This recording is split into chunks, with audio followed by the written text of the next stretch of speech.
My son threw me out of his own living room like I was some troublemaker crashing a party. I'm 60, not old enough to be fragile, not young enough to pretend it didn't sting, and yet standing there in front of all those people, I felt smaller than I had in decades. One minute I was trying to get comfortable on his stiff, overpriced sofa, and the next Warren was pointing at the door, face flushed, voice echoing off the walls. "Dad, that's it. Get your coat and go." His wife Darla let out a sharp laugh, the kind meant to cut, and a few relatives shifted awkwardly, pretending to check their phones or sip their drinks while they watched everything unfold. It's funny how humiliation still feels the same at 60 as it did at 16. Hot, sharp, and humiliating in places you didn't know could hurt. Part of me wanted to argue, to remind him who kept a roof over his head through half his childhood mistakes, but another part whispered, "Clifford, don't start a war in front of all these people." My legs felt unsteady, not because of age, but because betrayal has a way of hollowing you out from the inside. Before I go further, let me say something from the heart, because sometimes talking helps me steady myself. Subscribe, hit the like button, and tell me in the comments how old you are and where you're from. For you it's just a small thing, but for me it's the reason I keep telling these stories. When your own family stops listening, it matters that someone still does. I grabbed my old brown coat from the hook. The one Eileen, my wife, keeps teasing me about. Because it smells like garage dust and winter air. My fingers shook a bit as I buttoned it, and behind me Darla muttered, "This should have happened years ago." Loud enough to be cruel, but soft enough to sound accidental. The living room buzzed with awkward silence, the kind that tells you everyone wants to look away but can't. And then, something shifted.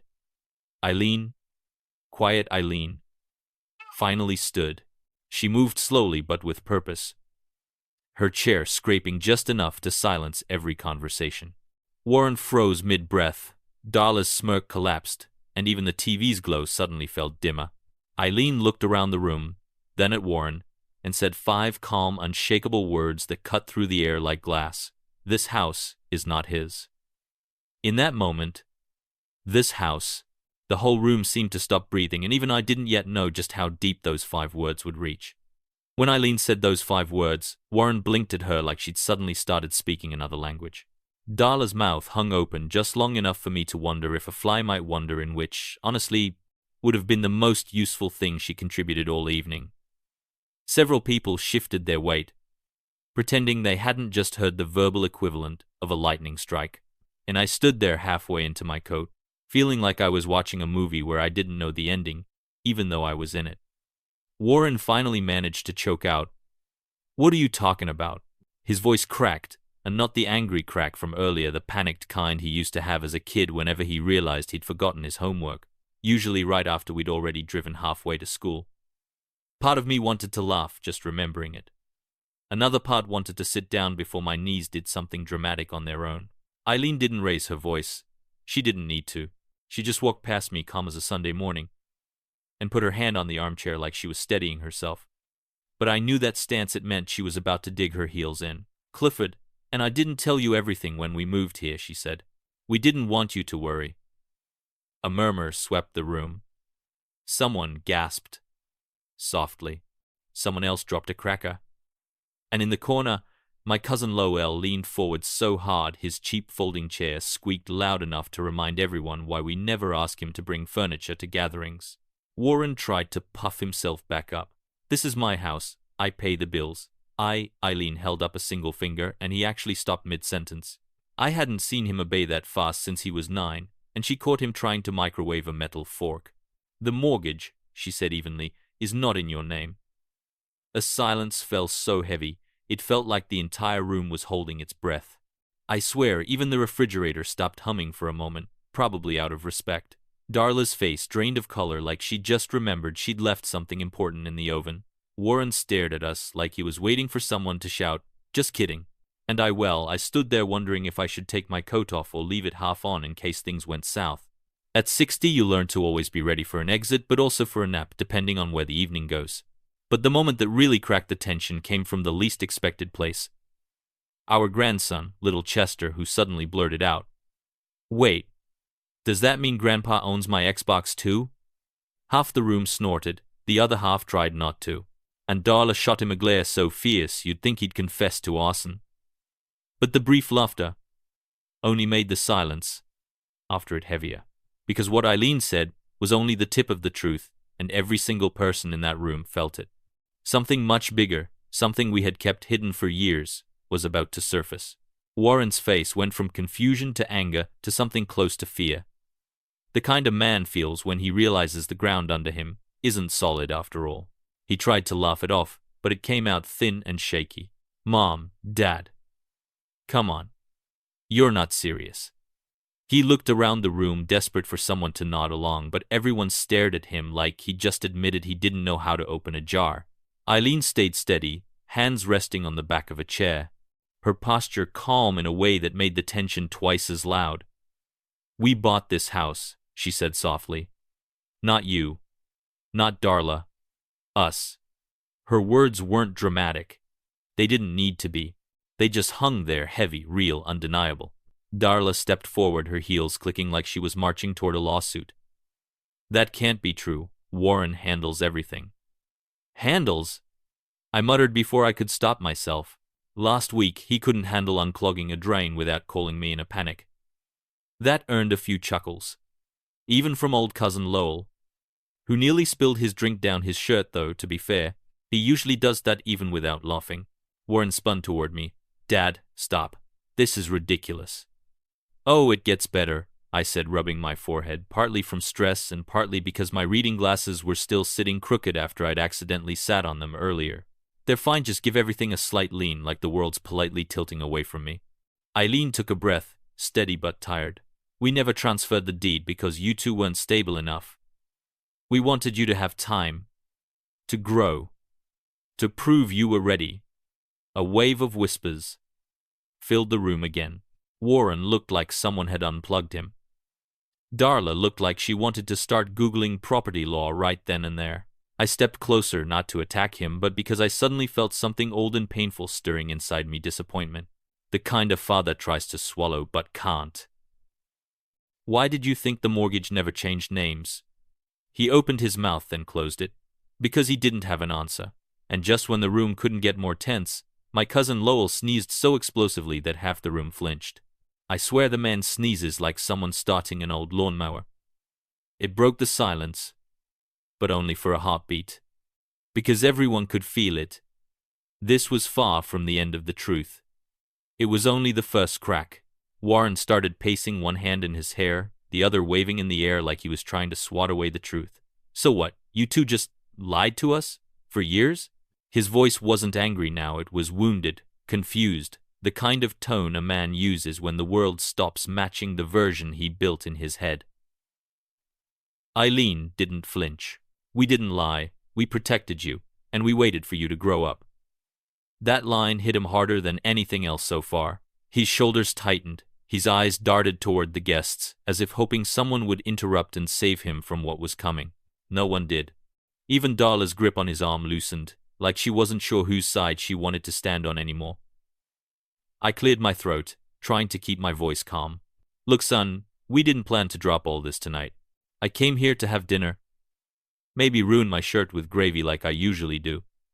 And right on cue, I looked down and realized I had, in fact, already gotten a tiny gravy stain on my sleeve.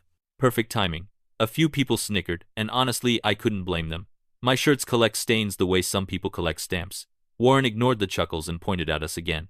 Why now? Why bring this up now? Because you threw your father out of a house that doesn't belong to you, Eileen answered, not raising her voice even a little. That moment told us you weren't ready to know the truth, but you forced it. The room went still. Even Chester stopped spinning the TV remote in his hands. And for the first time all evening, Warren didn't have a comeback. He just stood there, jaw tight, breathing uneven. I knew that look. It was the same one he had the day he realized bicycles don't stop themselves if you let go of the brakes. Darla finally stepped closer, but her voice was different now, cautious, almost afraid. So, if the house is yours, what does that mean for us? It was the first smart question she'd asked all evening. I took a slow breath. It means this family has been one bad decision away from disaster, and we didn't want to watch you two crash. I turned to see Cousin Lowell attempting to sit down quietly and missing the chair entirely. He landed on the floor with a grunt, muttered, "I'm fine," and waved off anyone who tried to help. Normally that would have drawn laughter, but tonight the tension was too thick. Even Lowell's clumsiness couldn't break it. Because everyone in that room knew the truth still wasn't finished. There was something else, something deeper waiting to come out. Warren finally sat down, sinking into the edge of the sofa like a man whose legs had quietly given up on pretending. He rubbed his temples with both hands, the way he used to when math homework defeated him in 6th grade. Only now there was no worksheet. No pencil. No excuse, just the truth staring him in the face. "So all these years, you two were testing us?" I let out a slow breath. "Not testing, son. Hoping." It came out softer than I expected. Softer than I felt. Not testing. Not testing. 60 years of life teach you many things, but nothing prepares you for the moment when your child looks at you like you're the villain in his story.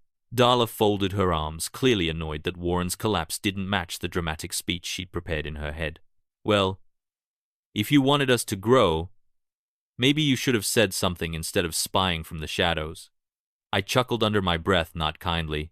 "Darla, sweetheart, I'm 60. I don't spy." I squint loudly. A few guests laughed, and I couldn't help feeling a small spark of victory. At my age, you take your triumphs where you can get them. Eileen moved closer to me. Not touching, but standing near enough that I felt steadier. "We kept the house in our name because we wanted you two to build responsibility before we handed over something this big." She paused. "But tonight shows you're not ready." Warren flinched like she'd struck him. "Mom, you think I'm irresponsible?" I sighed. "Son, you tried to fix a leaking sink with duct tape and prayer." Even Eileen pressed her lips together, trying not to laugh. But the humor didn't lighten the heaviness in Warren's eyes. Something inside him cracked, not pride, not anger, but embarrassment. Real, raw embarrassment. And beneath that, something worse. Regret. "I didn't mean to throw you out like that," he said quietly, his voice dropping so low I barely caught it. I just got overwhelmed. Things have been tight." Darla's eyes darted away. The room shifted, small reactions. Tiny movements, the unmistakable scent of a secret floating closer to the surface. "Tight?" Eileen echoed, brows lifting. "Warren, what does that mean?" He didn't answer. Darla didn't either, though her jaw tightened in that way people get when they're rehearsing lies they haven't finished stitching together. I stepped forward, slow and careful, because my lower back had been threatening to mutiny since the moment I put that coat on. "Son," I said, "is there something you haven't told us?" Warren swallowed hard. His fingers dug into the sofa cushion. And right then, right before he spoke, Cousin Lowell's phone went off at full volume with the sound of a rooster crowing. Lowell turned beet red and scrambled to silence it, pressing every button except the right one. The rooster crowed again, louder, twice. Normally I would have laughed until my ribs hurt, but not this time, because Warren finally lifted his head, and the look in his eyes told me the next truth would be the hardest one yet.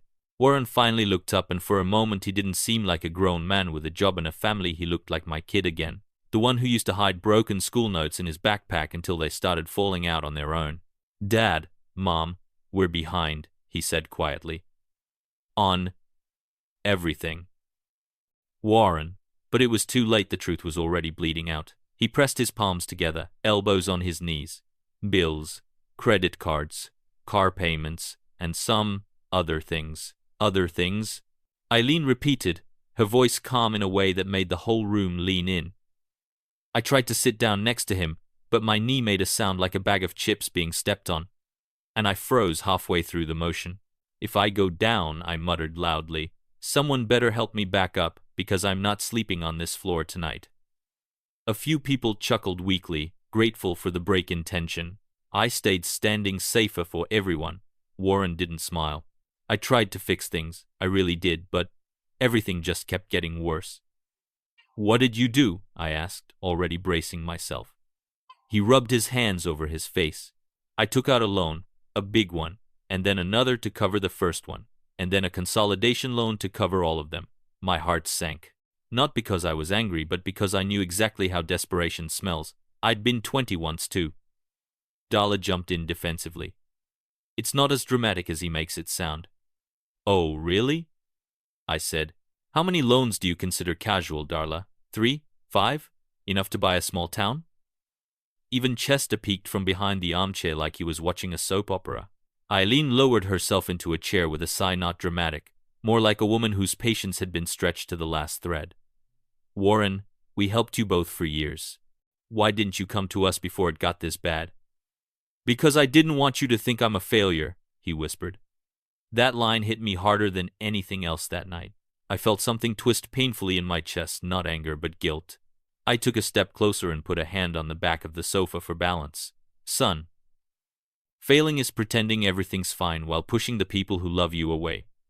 Before he could respond, Cousin Lowell, who had been sitting very still, trying not to sneeze again, suddenly hiccuped so loudly it sounded like a duck quacking. I'm sorry, he muttered, mortified. Nerves. Someone patted his shoulder, but the moment the laughter died, the heaviness returned. Because Warren wasn't done talking. He'd only peeled back the first layer, and I could feel another one coming, darker, heavier, the kind that changes everything. Warren's next words didn't explode, they just dropped heavy and quiet, like a brick someone let slip from their hands. The last loan isn't in my name. That sent a visible jolt through the room. Even Cousin Lowell sat up straighter, which for him is practically a medical event. Eileen folded her hands slowly. Whose name is it in, Warren? He hesitated. That alone was enough to answer her question. Darla's eyes darted everywhere except toward her husband. I felt a cold knot tighten in my stomach. Son, don't tell me. It's in Dad's name, Warren choked out. For a second, I genuinely thought my hearing had gone. I even tapped my left ear, a habit I picked up after years of pretending I could hear waiters in noisy diners. But no, the words were real. They just didn't make sense. In my name? I repeated. How? When? He swallowed. You remember when I asked you for your driver's license a few months ago? I said I needed it for that insurance discount thing? I blinked. Yes, and I said it didn't make any sense, but you insisted, and well, I gave it to you because you're my son, not because I enjoy filling out paperwork. A couple people chuckled, but nobody really smiled. Even Chester peeked up from behind the couch like he'd just overheard the twist in a mystery movie. Darla finally spoke, arms crossed tight. Look, it wasn't supposed to be a big deal. They approved everything so fast. We thought we'd pay it off before you ever found out. Oh, genius, I muttered, because nothing bad ever happens when you make decisions that rely on magical future money. Eileen exhaled. Slowly. Not angry. Not loud. Just deeply disappointed. That sound alone made Warren shrink in his seat. She has a way of sighing that feels like a whole lecture wrapped into one breath. How much? She asked. 3 simple words, and the room leaned forward. Warren's voice was barely a whisper. 83,000. I felt the world tilt. My hand grabbed the back of a chair, and I muttered, if I faint, someone please catch me on my good side. It got a tiny laugh, but my heart wasn't joking. 83,000. In my name. Without my permission. I stared at my son, my boy, and for the first time that evening, the humiliation I felt at the door seemed small compared to this. And yet, one look at his face told me there was still something worse he hadn't said. Something he was terrified to let out. Warren's lips trembled like he was fighting the words, trying to keep them trapped behind his teeth. But guilt has a way of squeezing through any crack. Dad, the loan, it's not the only thing. A shiver ran through me. At 60. I've lived long enough to know that sentence never ends with something pleasant. It's never. And we baked you a cake. Darla pressed her nails into her arms so tightly, I thought she might draw blood. Warren, don't, she hissed, which of course meant he absolutely should. He looked at me, eyes wet, voice cracking. There's a chance they might take action against you. Action, I repeated. Well, what? Like sending me coupons? Because I could use a few. A few people laughed nervously, not because it was particularly funny. but because fear makes anything sound like a joke if it buys you 5 seconds of comfort. Eileen leaned forward, tension stiffening her shoulders. Warren, tell us exactly what you signed. He opened his mouth, closed it, then opened it again like a man arguing with himself internally and losing every round. They said it would be fine. They said because your credit was perfect, the approval would be instant. I didn't think that, I interrupted, is the first correct sentence you've said tonight. Someone in the back snorted. Another whispered, "Good Lord," under their breath. Warren covered his face with both hands. Dad, they think you're the primary borrower. If payments stop, they come after you first. My stomach dropped, hard, but I forced myself to stay standing despite my left knee whispering threats. And, he added, barely audible, payment already stopped. That was the moment the room didn't just go silent, it froze. Even Cousin Lowell, who had been chewing a cheese cube loud enough to echo, stopped mid-bite. The cube fell out of his fingers and bounced off his shoe. He didn't pick it up. Suddenly feeling every bit of 60. So let me get this straight. You used my name for a massive loan without telling me, and now they're coming after me for your debt? Warren nodded, shoulders shaking. I'd sit down, I said, but I'm afraid I wouldn't get up again until Tuesday. A weak ripple of laughter moved through the room, but it died quickly, smothered by the weight of what my son had just confessed. For a long moment I just looked at him, really looked at him. Not the grown man he pretended to be, not the angry host who'd tried to kick me out, but the scared child underneath all of it. And beneath the hurt, beneath the betrayal, a different pain hit me.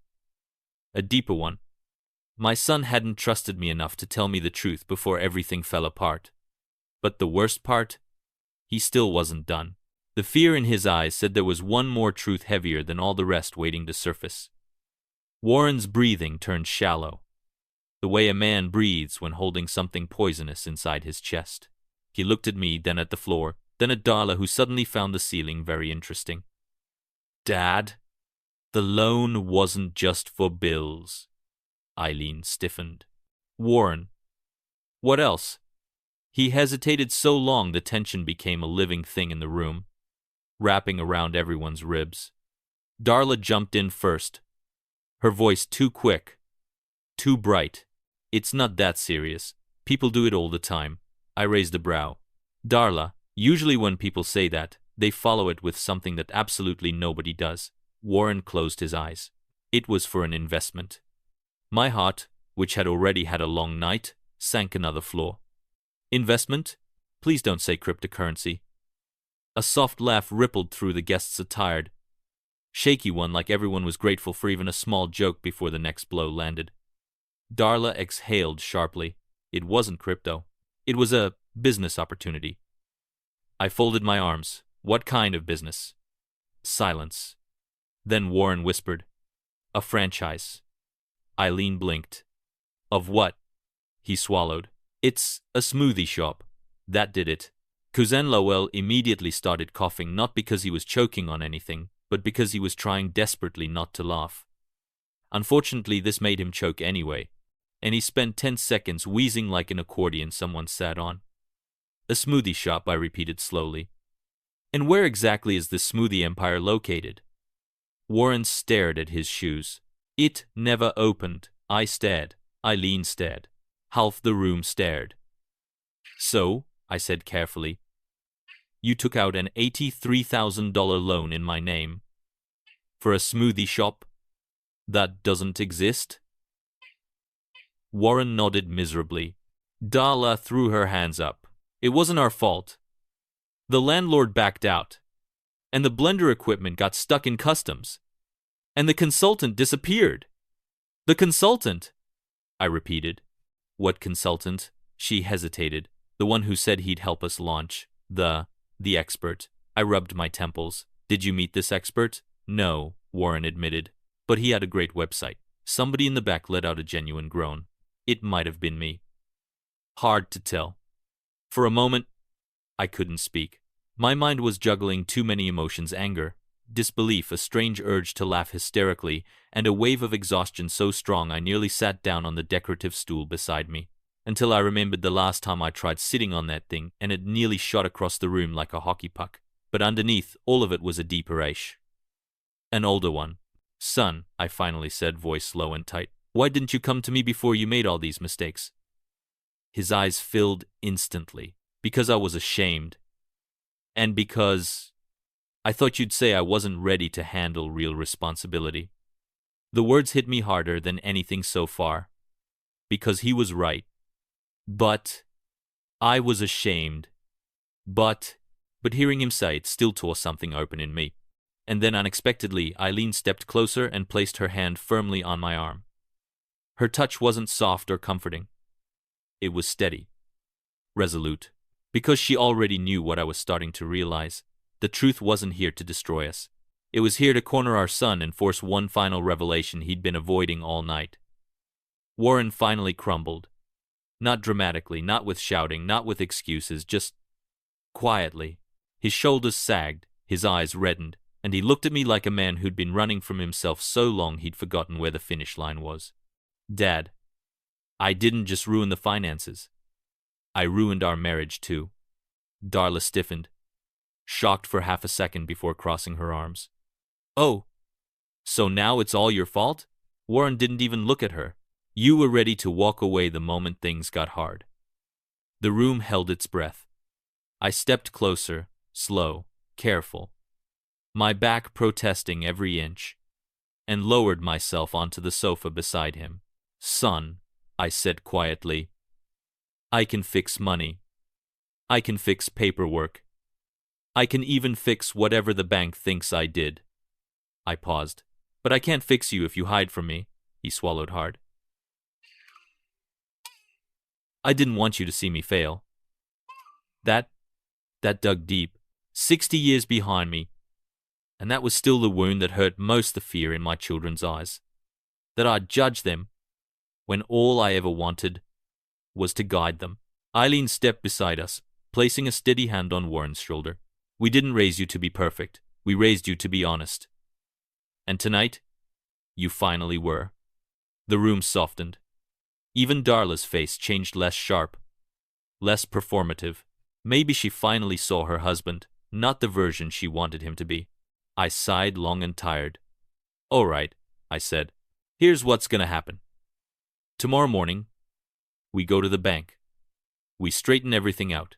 I'll take responsibility for the loan. God help me, but only if you promise something. Warren looked at me with a mixture of fear and hope. Anything. You stop running. You stop pretending. You start rebuilding. His voice cracked. I will. I swear. I nodded. Good, because I'm too old to be chased by debt collectors. They always called during dinner. That earned a real laugh. Even from Darla. Even from Lowell. And in Barbarian, who simultaneously sneezed and hiccuped in what I can only describe as a catastrophic duet. Then Eileen stepped forward, the woman who began all this with 5 quiet words, and faced the room with the calm of a lighthouse. This family fell apart because everyone was afraid to tell the truth. That ends today. I stood, stretching my back with a grunt that made half the room wince in sympathy. And let's be clear, I added, nobody throws me out of a house I paid for, especially not before dessert. That broke the final tension. Laughter rolled through the room, tired, relieved, human. Warren stood too, eyes wet but clearer than they'd been in years. Dad, thank you. I put a hand on his shoulder. You're my son. I'll fight with you, sure, but I'll never abandon you. And as we all began to settle, to breathe again, I realized something strange. This disaster, this awful, humiliating night had finally forced Warren to stop pretending he was alone, and it forced me to stop pretending he didn't still need me. No dramatic speeches, no grand victory, just truth, just family, just a father reclaiming his dignity and a son finally learning what responsibility really looks like. And for the first time that evening, I felt steady, whole, like I hadn't been thrown out at all but finally let back in.